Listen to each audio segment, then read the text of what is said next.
They mocked the waitress who rushed to help the fallen old woman, laughing at her desperate attempt to please the wealthy. What they didn't know was that the terrified old woman was the mother of the vampire king, Lucian Vaylor. The waitress's desperate act of kindness was caught on camera, and that footage triggered an ancient blood debt, sealing her life to the one man who commanded the night. The mocking laughter died. Her ordinary life ended. The towering crystal chandelier above the dining room of the crimson glass hummed, not like a dying wasp, but with the arrogant, silent confidence of immense wealth.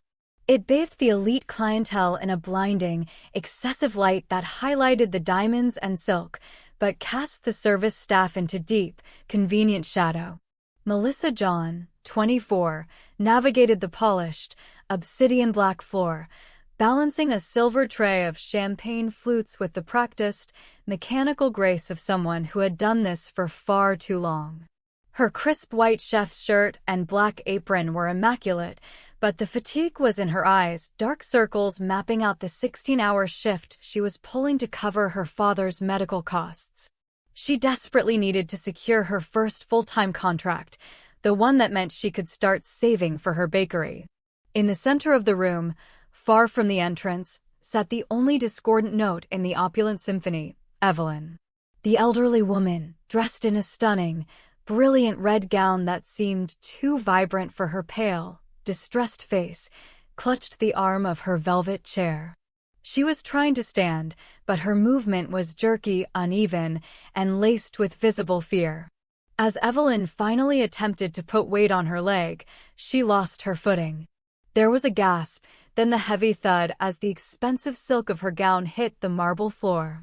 She didn't cry out, but a terrible, strained sound, a silent, tearful wince of pain and profound, public humiliation, escaped her. The surrounding tables, filled with the city's financial, legal, and entertainment elite, froze. Then the silence broke, not with concern, but with soft, stifled laughter. Waiters in bow ties exchanged knowing, superior glances, and a young couple at a nearby table actually smirked, one of them raising a phone to capture the spectacle. The cruelty was quiet, but unmistakable. They saw a weak, rich old woman being an inconvenience, and they mocked the fall. Melissa didn't think about the risk, the dropped tray, or the fact that the manager would dock her pay for interfering with a high-profile guest. She didn't think about the job she needed. She saw only the fear in Evelyn's eyes, a fear that reminded Melissa of her father's own vulnerability. She dropped her tray, the champagne glasses hitting the carpet with muffled thwumps. She sprinted across the room, ignoring the angry whispers of her colleagues. Melissa knelt, disregarding the stares and the mockery. She gently cradled the old woman's head, the pristine white of her uniform immediately stained with makeup and tears from Evelyn's face. "Are you hurt?" "Please don't move," Melissa murmured, her voice a low, soothing anchor in the room's sudden, cruel noise. And that was when the temperature in the room dropped. Not metaphorically. Actually dropped. A sudden, deep cold that had nothing to do with the air conditioning, raising goosebumps on Melissa's arms despite the heat of the dining room. The mocking laughter died, cut off in the middle of a syllable. The surrounding waiters suddenly looked terrified, not amused. Melissa felt a shadow loom over her.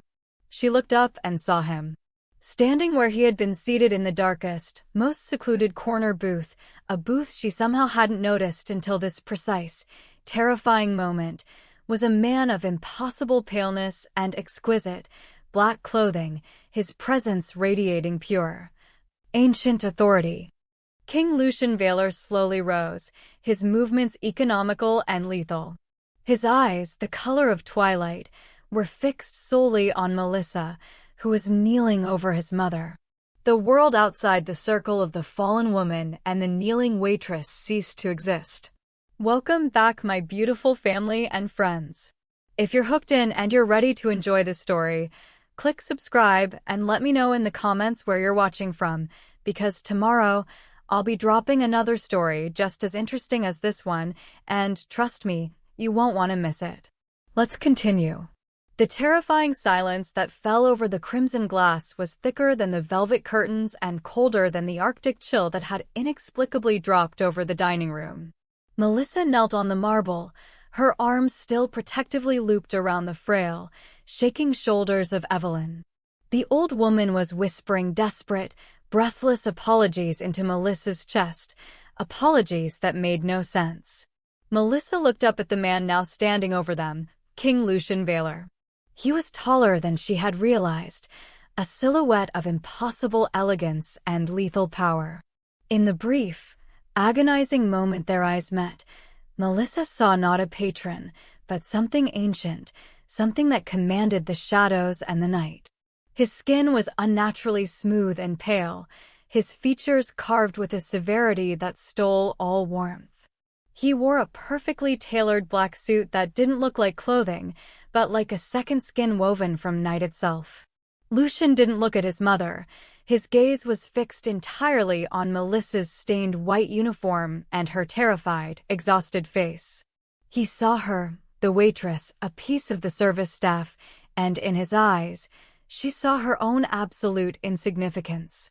"Rise," his voice commanded, a low, resonant baritone that didn't echo in the vast room but seemed to vibrate directly in her bones.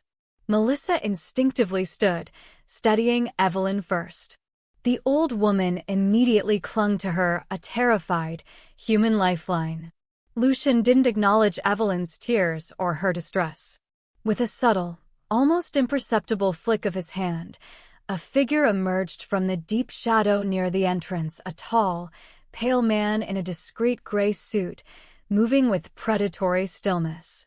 This was Lucian's personal guard.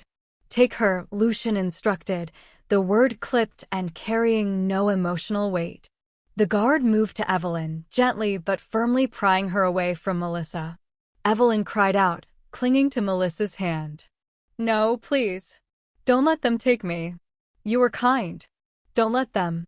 Lucian watched the struggle with cold detachment. His mother's terror meant nothing to him, or so he projected. He waited until Evelyn was fully surrendered to the guard, who began to lead her discreetly toward a private elevator. Only when Evelyn was gone did Lucian turn his full attention back to Melissa. His eyes, now closer, seemed to absorb all light. The few patrons brave enough to look were now frantically whispering, their phones dropped, their mockery replaced by pure, paralyzing fear. They knew this man was not someone you witnessed. "You," Lucian began, his voice losing its previous volume, becoming dangerously quiet. "You intervened in a matter of my bloodline. You touched my mother when she was in distress." Melissa swallowed, trying to find her voice. "Sir, She was hurt. She fell. I was just trying to help." Lucian's lips curved in a brief, dismissive expression that wasn't a smile. "Help," he repeated, the word tasting bitter on his tongue. "Your help has triggered an ancient, unbreakable law known as the virus debitum, the true debt." Melissa frowned, rubbing her forehead, convinced this was some kind of elaborate, terrifying cultural misunderstanding, or perhaps a concussion. "I don't understand. A debt? I just picked her up." The blood of the royal house of Vaylor cannot be touched, aided, or defended by an outsider when that blood is under duress, without incurring a binding contract, Lucian explained. Delivering the arcane law with the detached patience of a predator explaining hunting rules to prey. Your act of assistance, recorded on the surveillance system moments ago, was an affirmation of servitude. You placed your life between my mother and her vulnerability. You now owe me. He stepped closer, and the chill intensified, making Melissa shiver despite the warmth of the room. She could smell something on him, old parchment, ozone, and something intoxicatingly, terrifyingly cold. "The debt is a life debt. It is complete, total, and irreversible," he continued. "You have two choices, Miss Melissa John." He knew her full name. The fact terrified her more than the concept of the life debt. "First, I could erase the debt. That is, I could choose to execute the terms of your failure to perform the debt, which means immediate cessation of your existence. A quick death. Melissa's heart hammered against her ribs, the reality of the threat slamming into her. This was not a rich eccentric. This was death standing in a five-star restaurant. Or, Lucian said, leaning in until Melissa could feel the cold breath of him on her ear. You accept the terms of the debt. You will become my mother's permanent, public attendant. Your life, your time, your service, and your soul are mine to command. In exchange, the royal house will provide for your needs and the needs of your dependents forever. You give up Melissa John, the waitress with the bakery dream, and become the sanguine attendant. Her bakery. Her father. She couldn't save her mother, but she couldn't lose her father. I choose the second, Melissa whispered, her voice barely audible. The words tasted like ash. She chose the cage, the debt, the unknown terror over the certain abandonment of her father. Lucian gave a slight nod, a purely physical gesture that confirmed the transaction. He didn't look pleased or even interested. He looked like he'd just closed a tedious business deal. Very well, he said, straightening up. The contract is sealed. You are bound to the royal house of Valor until the debt is fulfilled, which, I assure you, will be never. He raised his hand. Two more pale-faced men in dark suits detached themselves from the shadows near the bar, their movements fluid and silent. They looked less like bodyguards and more like pallbearers. Melissa looked around the dining room one last time. The patrons were now a silent, immobile, judging audience of frozen horror and morbid curiosity. They had mocked her for helping an old woman. Now, they were mocking her final, forced choice, watching her life be irrevocably forfeited in front of them. It was the last, cold look the human world would ever give her.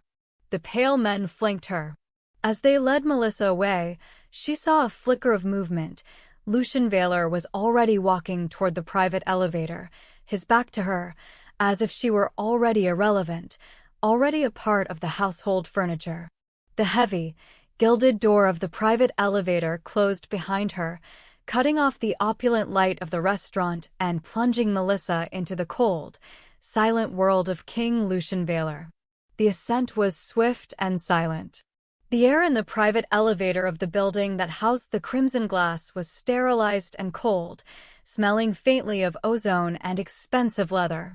Melissa was escorted by the two silent guards, who didn't touch her but ensured she had nowhere to go. Her mind was racing, trying to reconcile the image of a blood-drinking king with the polished glass architecture surrounding them. When the doors parted, they opened onto a space that made the restaurant look like a cheap imitation. This was the pinnacle of the city, Lucian Valor's penthouse suite. It was vast, stretching across the entire floor, with walls of seamless glass offering a dizzying, contemptuous view of the sleeping city. The furniture was sleek, black, and minimalist, more art installation than seating. Everything was beautiful, expensive, and utterly devoid of life or warmth. It was a golden cage built for a god or perhaps a ghost. Lucian was already there, standing before a large, unlit fireplace, observing the panorama with profound indifference. Evelyn was seated on a black velvet sofa nearby, still trembling, cradling a porcelain cup of steaming liquid that Melissa suspected was not tea. She looked up immediately when Melissa entered, her face breaking into a look of desperate relief. "Melissa." "Thank goodness," Evelyn whispered, setting the cup down with a clatter. She started to rise, but Lucian's quick, subtle gesture, a minute movement of his finger, stopped her. The old woman sank back onto the couch, her relief replaced by a familiar terror. Lucian acknowledged Melissa's presence with a sharp glance, dismissing the guards with a silent wave. "We will dispense with the dramatics, Miss John. The debt is sealed. We are now discussing the terms of your tenure." He didn't invite her to sit. He simply stood, allowing the cold weight of his presence to fill the room. "Your former life is terminated," Lucian stated, his voice flat. "The restaurant will report you quit immediately. Your personal effects will be collected and delivered to your new quarters here within the hour. You cannot leave the compound without direct, written authorization from me. You will be observed at all times. Melissa finally found her voice, though it cracked with fear. My father, he needs his medication. And the hospital visits. Lucian looked at her, and for the first time, Melissa saw something in his eyes that was not just power, but a deep, calculating intelligence. The royal house does not collect a debt without ensuring the collateral is stabilized. Your father's medical bills, past, present, and future, are handled. He has been transferred to a private, discreet facility where he will receive the finest care available. Confidentiality is absolute. He will believe his transfer was arranged by a previously unknown family trust. The promise was overwhelming, impossibly generous, and terrifyingly efficient. She realized Lucian had already investigated her, categorized her, and solved her core problem not out of kindness, but to neutralize her leverage. You will be compensated beyond the wildest dreams of your previous life, Lucian continued, gesturing to a sleek black tablet on a side table. A trust fund has been established. You will never want for money, security, or possessions. Your life is no longer your own, but in return, it is protected by my name. A very dangerous exchange, as you will discover. Melissa stared at him, the reality of the golden cage sinking in. She had traded her freedom and her dreams for her father's life. She had to try, one last time, to claim back a piece of her identity. My dream, she started, her voice shaking slightly. I was saving up to open a small bakery. I know the debt is binding, but could I still work on it? In my free time? Lucian turned fully toward her. He observed her as if she were a fascinating, microscopic insect. A genuine, though completely cold, expression of disbelief crossed his face. A bakery? He asked, the word ringing with contempt. You have just been granted safety and wealth that entire nations would covet, protection from beings you cannot comprehend, and you wish to spend your existence kneading dough and counting pennies? He scoffed. I have elevated you from the gutter, Miss John. Do not insult the debt by clinging to such trivial human ambitions. His dismissal was absolute. He had seen the soul of her ambition and crushed it beneath his heel, deeming it utterly worthless. Lucian gestured to a door on the far side of the suite. That is the entrance to your private quarters. My mother is often stressed by the formality of the court. Your primary function is her comfort and safety. You will learn her habits, her needs, and her vulnerabilities. You are her shield in the human world and her solace in this one. He walked toward her, stopping only a foot away, forcing her to look up into the chilling abyss of his eyes. Listen closely, sanguine attendant, Lucian said, using the formal title like a lash. Your kindness saved my mother from profound distress today, thus earning you this debt. But my court, the Council of Night, views my mother as a weakness. They view you, a human attendant, as an insult and an opportunity. They will come for her. They will come for you. And they will show no mercy. His voice dropped to a barely audible rasp, heavy with ancient warning. If, at any point, your presence causes my mother distress, if she is harmed, if she is humiliated, or if you fail to anticipate a threat, you will forfeit the debt. He paused, letting the silence scream the unspoken penalty. And unlike the quick death offered in the restaurant, he finished, his tone utterly devoid of humanity, if you fail my mother, you will wish you died on the floor of the restaurant. Do you understand your terms of service? Melissa felt the weight of the silver tray she had dropped hours ago, the stain of coffee on her apron, the memory of her small, simple dream. It was all gone. She was trapped. But her father was safe, and the terrified old woman on the sofa needed her. I understand, King Lucian, she replied, her voice steady, no longer pleading, only accepting the cold, hard reality of her new life. I will not fail Evelyn. Lucian gave the smallest of nods, the final seal on the contract. Good. You may begin your service. He turned back to the window, leaving Melissa standing alone in the breathtaking, terrifying silence of her new golden cage. Evelyn smiled at her, a small, fragile look of desperate reliance. Melissa knew then she couldn't leave, not because of the king's threat, but because the mother needed someone the king could not be. Melissa's new life began immediately, stripping away the comfort of the familiar and replacing it with the chilling luxury of the unknown. Her days were now a silent, meticulous routine dictated by Evelyn's schedule. She was always shadowed by one of the king's attendants, not guards exactly, but pale, impeccably dressed figures who moved like smoke and rarely spoke. They were her constant reminders that she was never, for a single moment, alone.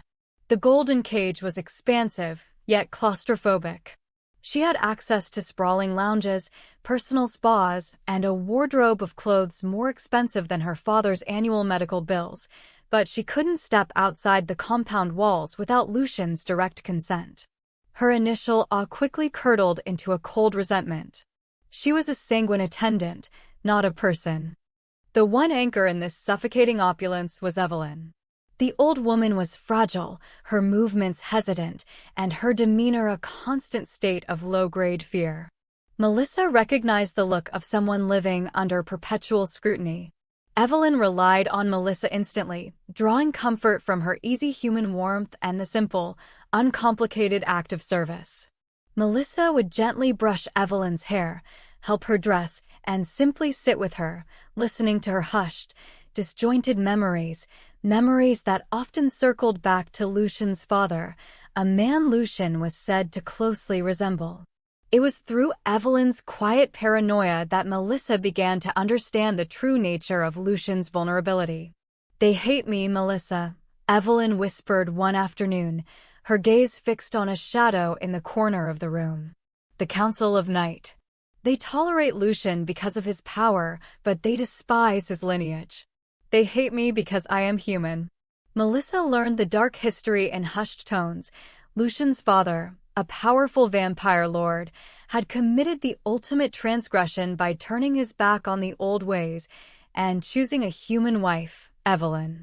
This association was a profound political weakness, a stain on their pure-blood hierarchy. When Lucian was still young, the council orchestrated a final, brutal move. They had Lucian's father eliminated, positioning themselves to control the orphaned half-breed king. Lucian had survived, but his reign was forever defined by the presence of his human mother, whom the council constantly used as a bargaining chip or a target. Evelyn's existence, Melissa realized, was the soft, beating heart that Lucian Vaylor, the terrifying, immortal vampire king, had to protect at all costs. It was his Achilles heel. The Council of Night wasn't just after Evelyn. They were actively seeking to discredit or eliminate her as the final act of defiance against Lucian's legitimacy. And now Melissa, the human waitress, was bound to that weakness. One evening, Lucian summoned Melissa to his private study, a room filled with ancient scrolls and heavy leather. He was standing, as always, before a tactical screen displaying encrypted data. Without turning, he spoke. "I have granted you security. Now you must understand the threat." Lucian's voice was clipped, devoid of the earlier contempt.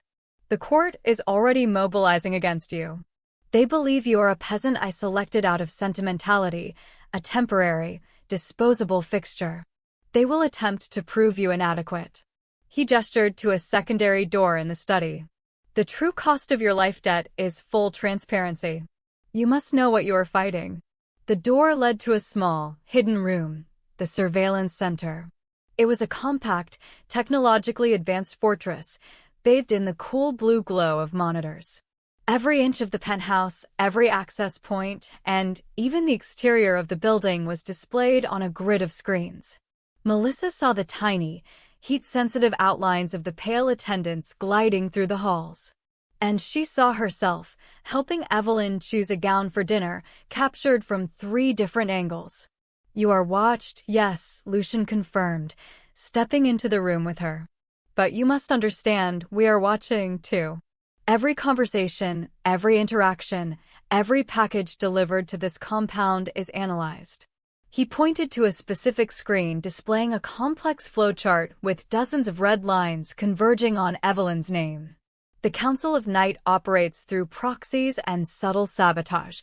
They will attempt to discredit my mother's mental stability, isolate her, and eventually, if they succeed, they will attempt to remove her from my protection under ancient law. Your defense of her is their biggest obstacle. The sheer scale of the monitoring was paralyzing, but seeing the actual, tangible evidence of the perpetual threat shifted something in Melissa. She was not just trapped, she was on a razor's edge in a political war. As Lucian began to click through files detailing past threats, Melissa noticed a single object placed on a small, dark wood desk tucked away in the corner.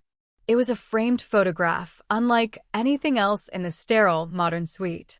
She walked toward it, drawn by a sudden, intense curiosity. The photo was old and faded at the edges. It showed a young woman with a warm, beaming smile, a younger Evelyn standing next to a boy who couldn't have been more than 15. The boy was Lucian. But this was a different Lucian. His jaw was set, his arms were crossed over his chest, and his eyes, even in the faded monochrome, were filled with a familiar, searing anger. He wasn't smiling.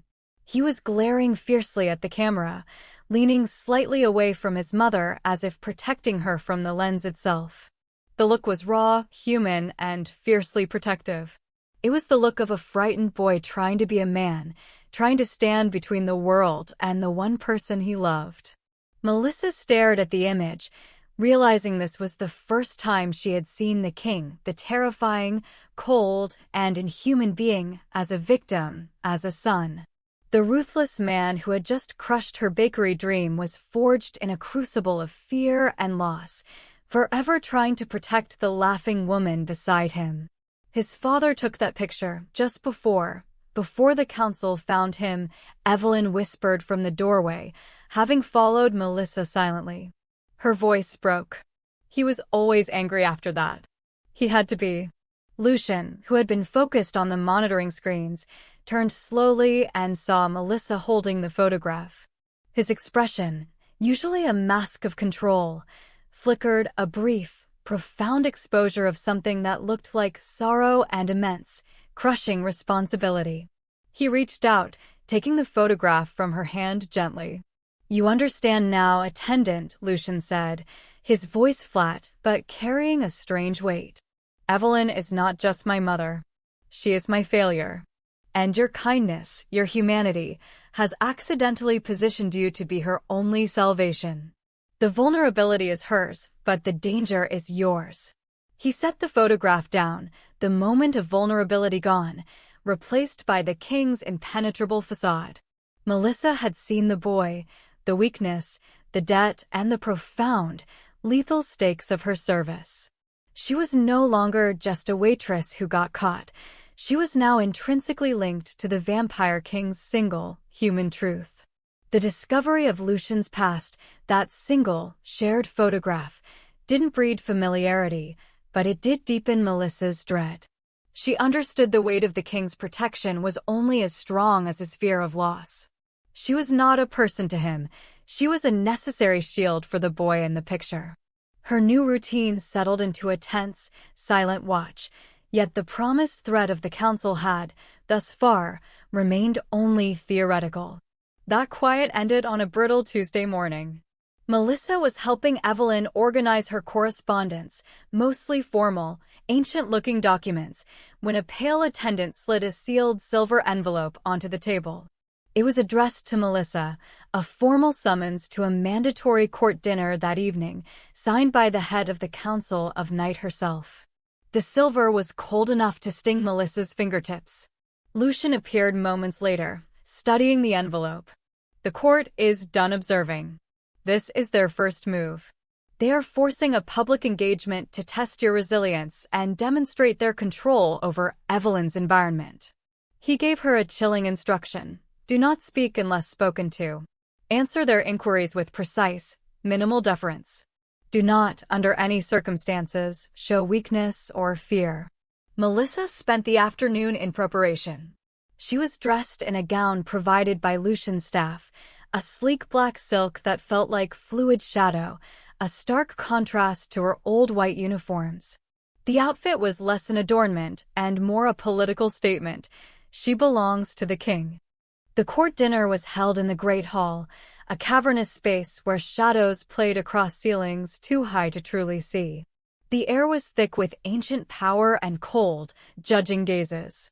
Dozens of vampires, all dressed in varying degrees of black opulence, lined the long mahogany table. They were beautiful, poised, and utterly merciless. Melissa was seated next to Evelyn near Lucian, but far enough away to be exposed. The minute she sat down, she felt the invisible weight of 100 years of scorn settle upon her. She was the human mistake, the waitress who dared to sit at the table of immortals. The first strike was subtle, political. A courier arrived with an emergency dispatch for Lucian. He read the note, his face unreadable, then passed it to his primary strategist. Later, Melissa overheard a whispered, horrified conversation between two lower-ranking lords. Did you hear? The attendant's apartment building was completely dismantled last night. Vandalism, they're calling it. Melted wiring, burst pipes. An absolute loss. Melissa felt a sudden, sickening lurch. Her old apartment. The one place that still felt like hers. Lucian hadn't moved her things yet, but he had secured her father. This wasn't about her father's safety, but about eliminating her last anchor to the outside world, a grim confirmation that the council knew her movements and her ties. But the council wasn't done applying pressure. Halfway through the main course, a stately, ancient-looking matriarch of a rival house, Lady Seraphine, fixed her pale, cruel gaze on Melissa. King Lucian, Seraphine purred, her voice carrying easily through the cavernous hall. Your new acquisition is quite novel. Though I must confess, I find it quite insulting to tradition to place a member of the servile class so close to the royal blood. We rely on refinement, not rash emotional intervention. The table went silent. This was the first public, direct challenge to Lucian's choice. Lucian lifted his wine glass, his expression aloof. Lady Seraphine, my mother found comfort in her immediate distress. I honored the debt. Seraphine ignored him, focusing her attack directly on Melissa, who remained silent as instructed. Tell me, girl, what do they call you in the kitchen? The waitress. Seraphine drawled, the title dripping with condescension. She then turned her mockery toward Evelyn, who flinched, clutching Melissa's hand under the table. And Queen Evelyn, are you not ashamed that your protection must now be bought with the scraps of humanity's lower castes? Does the bloodline not deserve better than a commoner? Evelyn's face crumpled, tears welling up in her eyes. The humiliation was profound, public, and exactly what the council wanted. Lucian's jaw tightened, and Melissa could see the lethal coldness in his eyes. He was about to retaliate politically, a move that would risk a court war. But Melissa's training, years of dealing with entitled, condescending patrons at the Crimson Glass, suddenly kicked in. Waitressing wasn't just service, it was damage control, professional diplomacy, and passive-aggressive warfare waged with a smile. Lucian had told her not to show weakness. She would not. She pulled on the mask of absolute, professional deference she used to wear when a wealthy patron refused to tip. Melissa turned her head slowly, meeting Lady Seraphine's judgmental gaze with a level calmness that defied her terror. Her voice, when she spoke, was low, polite, and perfectly projected, the same tone she used when informing a patron that a dish had sold out. My apologies, Lady Seraphine, Melissa said, inclining her head in a gesture of flawless respect that was utterly devoid of submission. I must respectfully correct you on one minor point of etiquette. Seraphine stiffened, clearly surprised by the retort. Oh? And what wisdom does the attendant have to offer? In my former profession, Melissa continued smoothly, ignoring the insult. The first rule of service is to anticipate the client's need before they can voice it. I did not aid the Queen for compensation. I did so because a high-value patron was in immediate distress and required stabilization. That is the highest form of service. She then delivered the final, cutting blow, her voice still maintaining its polite, professional pitch. "And to address your concern regarding my origins, King Lucian has demonstrated that he values competence and immediate, effective action above the illusion of pedigree. My past as a waitress taught me to observe, to anticipate threats, and to remain calm under pressure, skills that are, perhaps, more applicable to protecting the royal house than years of inherited, courtly protocol. I am trained in efficient, discreet service, Lady Seraphine. I assure you, Queen Evelyn's needs will be met." A wave of silent, audible shock went through the hall. Melissa had not only defended herself, she had used the matriarch's own language of service and competence to publicly discredit the entire court's antiquated, ineffective structure. She had elevated the skill of a waitress above that of a vampire noble. Lady Seraphine's face was frozen in a mask of incandescent fury, unable to retaliate against the perfect, professional courtesy.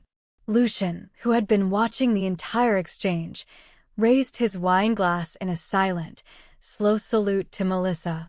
For the first time since she met him, his eyes held a flicker of something she hadn't seen before: genuine, cold amusement.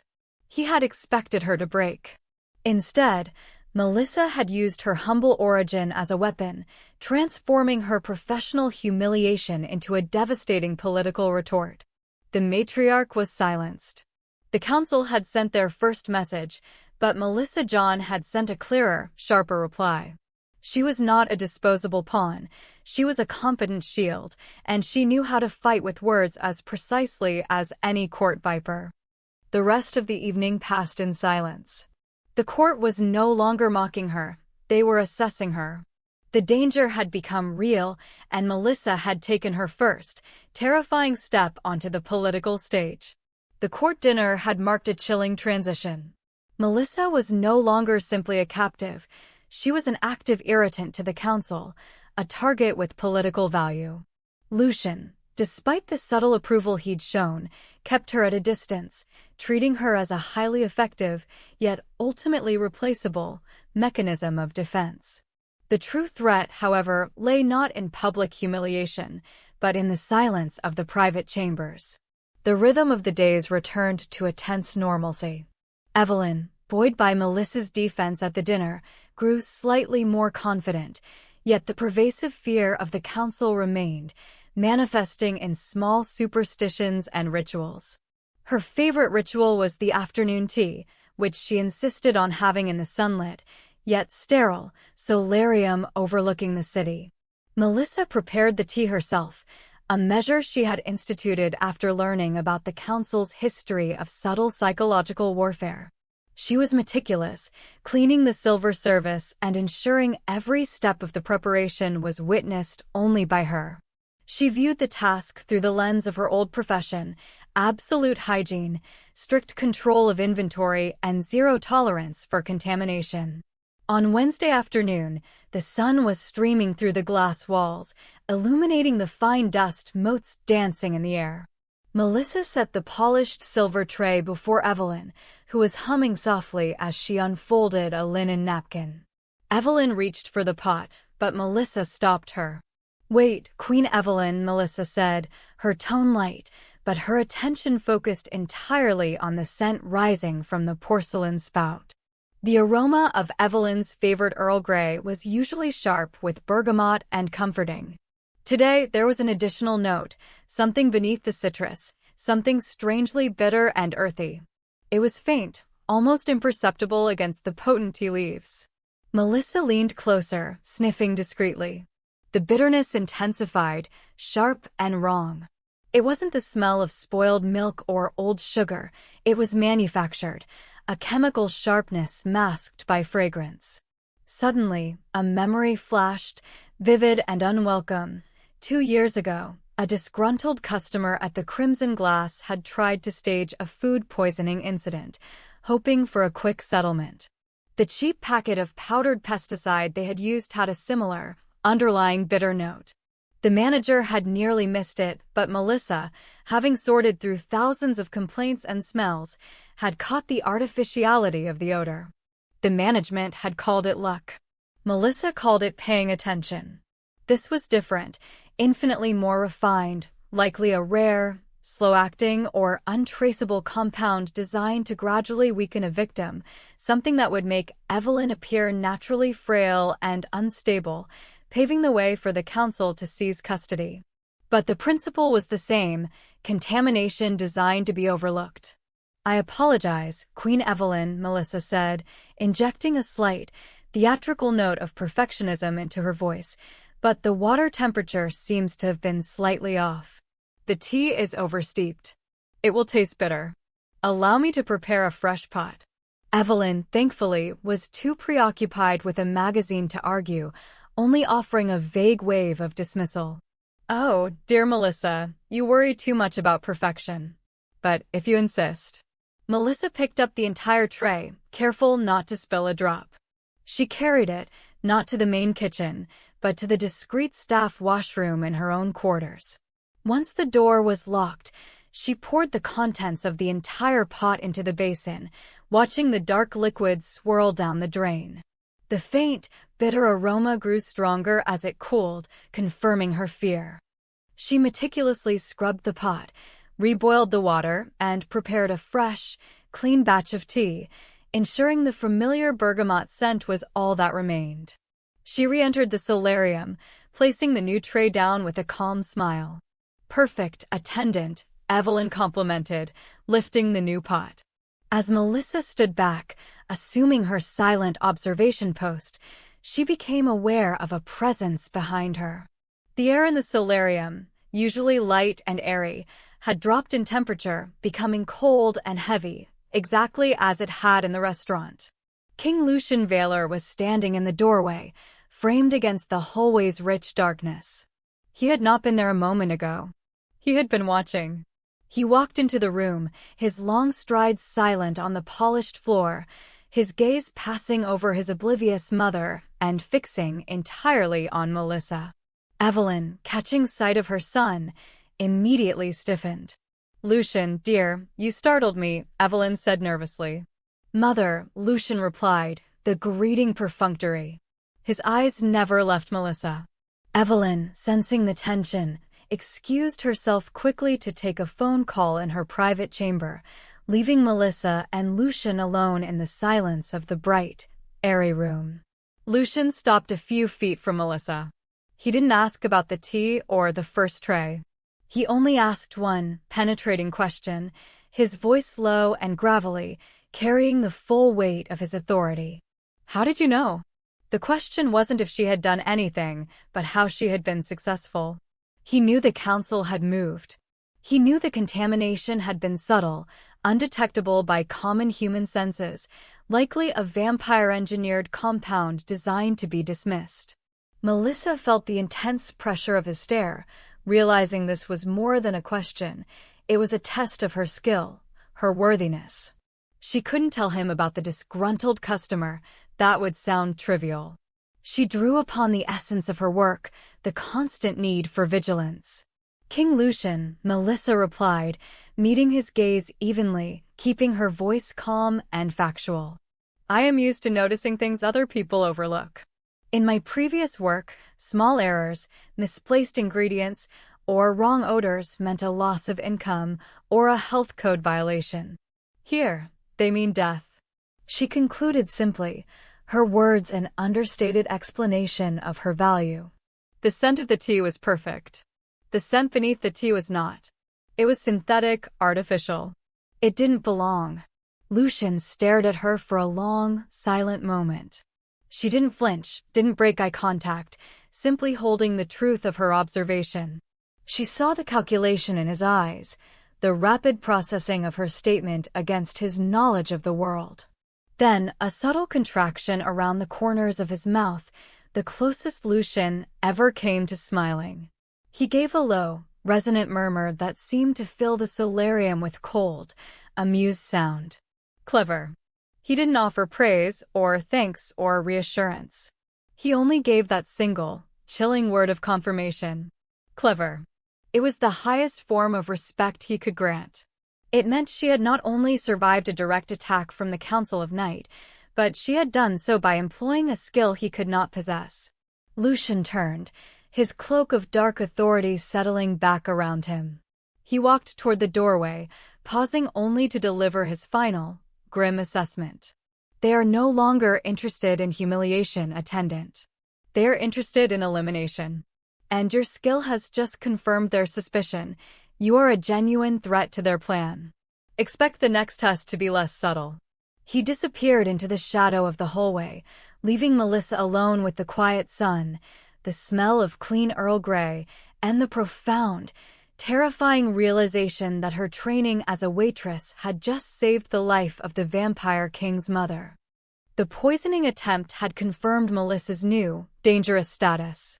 The council had gone from mockery to malice, and she had passed the test, but the victory was brief and cold. Lucian's acknowledgement, that single, chilling, clever, was her only reward.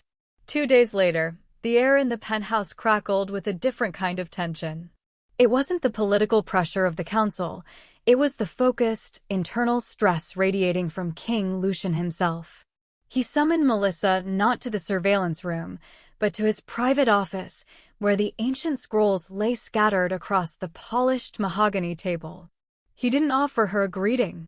He simply slid a single, heavy vellum document across the desk.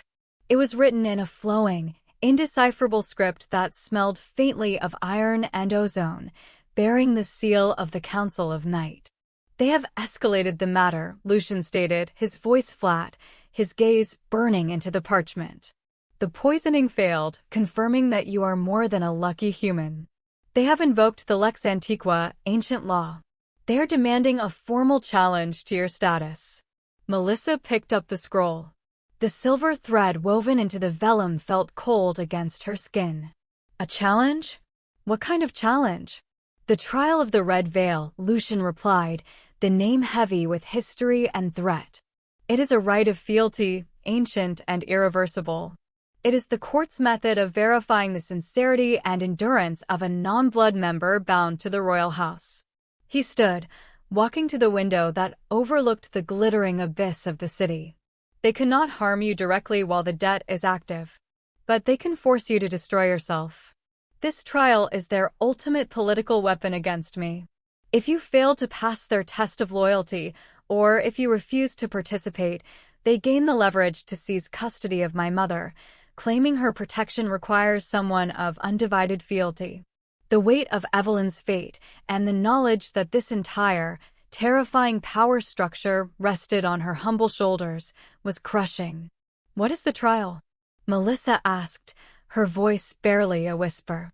"What do I have to do?" Lucian turned, his dark eyes filled with a grim, almost fatalistic understanding of human nature. "The trial presents you with 2 choices, both public, both magically binding, both witnessed by the entire court."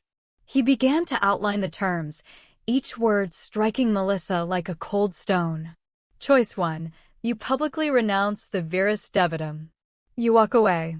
You retain your freedom, and the royal house will ensure your safety and perpetual compensation. You could open your bakery, live your life, never look back." The phantom scent of warm cinnamon and flour hit Melissa, a sudden, brutal memory of her dream. Freedom, stability, her life back. It was a tempting, agonizing mirage. "And choice 2. Choice 2, Lucian continued, stepping closer, dominating the space. You publicly swear the vow of silence and service. You drink from the chalice of the Red Veil. This is a magically enforced bond that affirms your devotion to Evelyn above all else. It is an irreversible sacrifice." Melissa frowned. "I already agreed to serve. What is the sacrifice?" "The vow requires the complete and total forfeiture of your will," Lucian explained, his voice chillingly precise. "You must swear off all earthly ambition, all personal goals, and all dreams not directly related to the service of the royal house. You must give up your name, in essence. The magic ensures that if you ever try to pursue that bakery, if you ever yearn for a life outside these walls, the consequences will fall upon Evelyn. The council designed it to be an impossible choice for a human." He looked at her, and his eyes conveyed the core, brutal strategy of the court. The council knows about your father, your lack of resources, and your desperate ambition. They know your kindness stems from a longing for a simple, stable life, your bakery. They engineered this trial specifically to exploit that weakness. They are forcing you to choose between your dream, your life, and my mother's safety, Lucian stated. They believe no human is capable of making that ultimate sacrifice.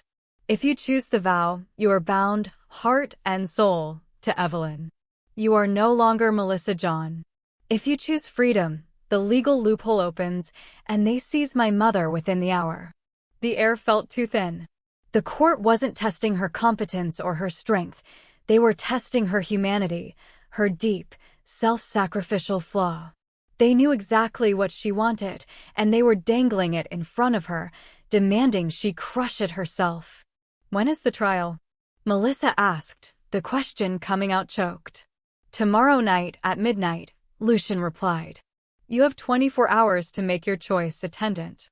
Choose wisely. This is the only chance you will have to reclaim your life. Lucian turned away, leaving the heavy silence of the office to press down on her. The scroll lay on the desk, a binding contract of flesh and magic. Renunciation meant the bakery, freedom, and the shame of condemning the terrified old woman who trusted her. The vow meant safety for Evelyn and her father, but the complete, irreversible loss of Melissa John. 24 hours. Melissa was faced with a choice far more complex and lethal than poison, the voluntary murder of her own dream. The 24 hours stretched before Melissa like a gilded, empty corridor. Lucian had left her with the scroll and the silence, the weight of the two choices pressing down with a physical force. She retreated to her luxurious suite. The space that had once felt like an impossibly fortunate refuge now felt exactly like the cage Lucian had named it. She paced the length of the room, looking out the massive window at the sprawling geometry of the city lights. Below her, the city was alive, ordinary, and filled with millions of people who could still choose what to eat for dinner, what route to walk home, and what dreams to chase. The thought of her bakery, the warm, comforting scent of rising dough, the simple act of creating something tangible and nurturing was almost unbearable. It was her future, her mother's legacy, and the financial lifeline for her father. Choice one was simple: walk away, take the stipend, open the bakery, and call the whole vampiric nightmare a bad fever dream. Her father would be safe and she would be free. But the price of that freedom was the image of Evelyn's face, tear-streaked and terrified, clutching Melissa's hand on the restaurant floor. As night deepened, a soft, tentative knock came at her door. It wasn't the sound of the silent attendants, it was nervous and human. Melissa opened the door to find Evelyn standing there, dressed in a silk robe, her hands shaking. "Melissa, please," Evelyn whispered, stepping into the room and closing the door quickly behind her. Her eyes were red-rimmed, full of a deep, familiar dread. Evelyn didn't approach the subject of the trial directly at first. She simply began to cry, the tears tracking slow, heavy paths down her face. Melissa led her to a chair. "You have to go," Evelyn choked out, grabbing Melissa's hands. "You have to choose renunciation. They told me what the vow means. They told me you'd have to give up your life, your dreams, everything human about you." Melissa sat opposite her, holding her fragile hands. "Lucian will keep you safe, Queen Evelyn. Even if I leave, he is the king." Evelyn shook her head violently. "You don't understand. Lucian protects me out of duty and guilt. He has to show strength to the court. But the court works in shadows. If you leave, they win the moral ground. They will say that Lucian's chosen human protector abandoned me. They will use that as proof that I am too weak, too unstable, to be protected by the royal house, and they will force my removal." She leaned in, her voice dropping to a desperate rasp. "They will take me back to their compound. They will isolate me and watch me wither until I die of loneliness and fear. Lucian can't stop them if they have the law. My son won't forgive you if you stay, attendant. But the court will destroy me if you leave." The terror in Evelyn's eyes was absolute. It was the naked, raw fear of a creature being hunted by powerful, unseen forces. It wasn't the drama of a rich woman. It was the sheer vulnerability of a human caught in a war of immortals. Melissa finally understood the core of the Virus Debitum. Lucian's debt wasn't merely payment for service. It was the acknowledgement that his own power was insufficient to soothe his mother's deep, persistent loneliness and fear of abandonment. He could command armies and control the night, but he couldn't give Evelyn the human kindness she craved. That was the value of the Waitress. If Melissa chose her freedom, she wouldn't just be condemning Evelyn to political maneuvering, she would be teaching her, irrevocably, that human connection and protection were conditional. She would be confirming that the promise made on the diner floor was a lie. Melissa looked past Evelyn, past the luxurious room, and saw the reflection of the little girl she used to be, the one who had watched her own father struggle with failing health, the one who had learned that true compassion was often costly, messy, and unrewarding. She gently touched Evelyn's cheek, wiping away a tear. The old woman's skin was soft, warm, and real. "It's not Lucian's debt anymore, Queen Evelyn," Melissa said, her voice quiet but firm. "It's mine." She realized that the bakery dream, the life she was fighting for, was built on the foundation of the very empathy the council sought to exploit. To renounce that empathy now, to choose the safe, easy road, would mean destroying the ethical core of the person she was fighting to be. The bakery would be meaningless, tainted by betrayal. She could not betray the one person who trusted her utterly. Evelyn wept softly, burying her face in Melissa's shoulder. "I won't leave you," Melissa promised, the words binding her more strongly than any scroll or king's command. The decision was made. It was not a logical choice, but a necessary sacrifice. She would walk into the trial tomorrow night and willingly kill her dream to save Evelyn. She would exchange the simple, honest scent of flour for the cold, dangerous smell of power. After Evelyn finally settled and left, Melissa stood alone in the center of the room. She walked to her dresser, took out a faded picture of her mother and herself standing proudly in front of a small, imaginary bakery sketched on a napkin. She looked at the picture for a long time, then carefully folded it and placed it in the back of a drawer, closing it softly. She had chosen the vow of silence and service. She had chosen the life Lucian had named for her. Now, she simply had to endure the public execution of her past. She had to walk into the Great Hall and prove, through her silence and sacrifice, that a common human could possess loyalty stronger than the ambition of any immortal. Midnight struck, the deep, resounding chime of an unseen clock echoing through the silent halls of the Valor compound. It was the appointed hour of the trial of the Red Veil. Melissa was escorted by two silent, cloaked figures into the Great Hall, the same vast, echoing space where she had delivered her professional retort days earlier. But tonight, the atmosphere was thick not with polite scorn, but with ancient, palpable power. The hall was lined with dozens of vampires, the true, ancient core of the court, the Council of Night. Their faces were carved from bone and cold disdain, their collective gaze a weight of years and judgment pressing down on her. At the far end of the hall, elevated on a high dais, stood King Lucian Valor, a pillar of lethal black silk, his expression unreadable. Beside him, trembling but standing tall, was Evelyn, her eyes wide with a mixture of fear and desperate hope fixed entirely on Melissa. Melissa was led to the center of the vast space, where a rough-hewn stone altar stood. Upon it rested a massive, ornate chalice forged of dark, unfamiliar metal, its surface stained red. This was the chalice of the Red Veil. The head of the council, a figure so old his skin resembled dried parchment, stepped forward.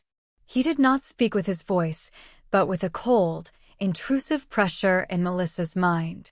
"You are here to be weighed, mortal." The trial began, not with questions, but with a deliberate, psychological assault. The air around Melissa shimmered, and a sudden, vivid projection bloomed in the space behind the council. It was her father, frail and alone, lying in the hospital bed Lucian had provided, but now the image was twisted, his face was pale, his eyes accusing. You chose a stranger over me. You left me for the darkness. The projection shifted.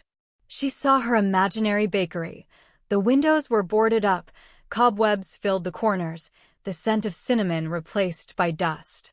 The council was attacking her will, exploiting the very human desire for stability they despised. Your ambition is dead, attendant. You killed it for a meaningless promise.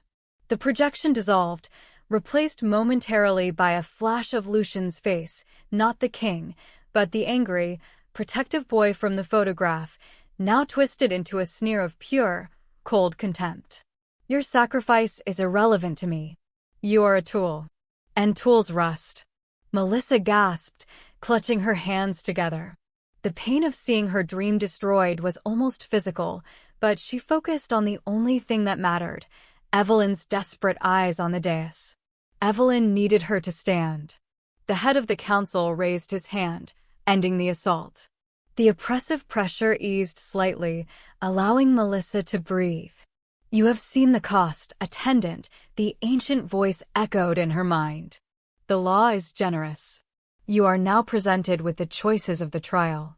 A scribe stepped forward, reading the terms from the ancient scroll. Choice 1, you may invoke renunciation. You publicly walk away from the blood debt. You receive the lifetime stipend, your freedom, and your life.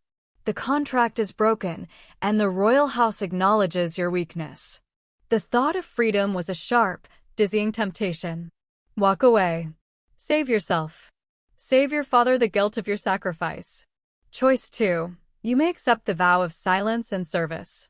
You will drink from the chalice of the red veil, magically binding your will, your ambition, and your life to the service of the royal house of Valor. All personal dreams are forfeit. The contract is affirmed. The scribe lowered the scroll. The head of the council spoke one last time, his mental voice cold and challenging. What is a paltry human life and a common dream against the eternal will of the night? Renounce the debt, attendant, or suffer the eternal consequences of the vow. Melissa ignored the council. She ignored the suffocating crowd of immortals. She focused entirely on Evelyn, whose face was a mask of terror, silently begging her to run. Melissa took a deep, steadying breath. She had made her choice in the dark, and she would affirm it in the light of their cruel judgment.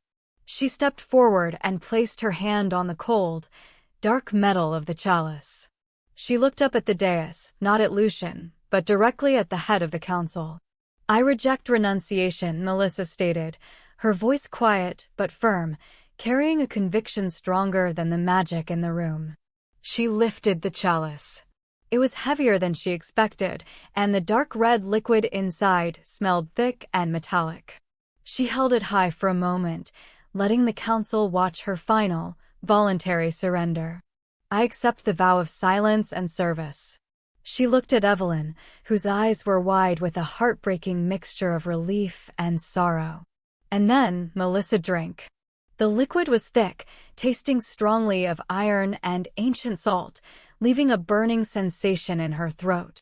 She lowered the chalice, her focus absolute.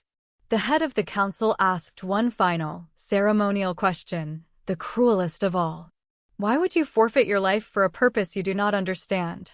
Melissa looked straight ahead, her voice steady now, affirmed by the magic and the iron in her blood.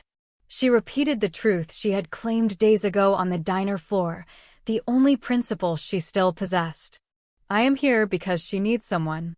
A sudden, sharp heat shot through her right wrist, precisely where the council scribe had placed the silver scroll.